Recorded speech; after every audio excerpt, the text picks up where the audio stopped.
In this video, I'll be showing you step by step how to see trading history inside of Metatrader 5. So seeing your trading history in Metatrader 5 is a big deal if you want to trade seriously and not just guess and hope. It can help you with learn what actually works and what doesn't. You can spot patterns on your behavior and measure performance properly. So to do it, you'll simply need to go up to Metatrader 5 and open it up like you usually would. Then from here, you'll need to go up to View up here and then go down to Toolbox.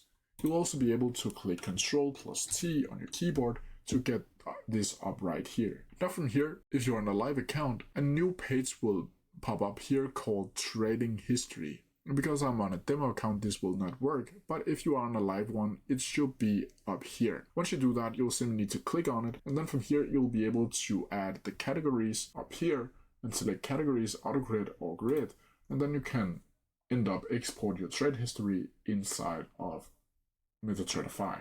But that's how you do it. If you have any questions about it, please come down in the comment section below and I'll try my best to answer them as quickly as possible. See ya!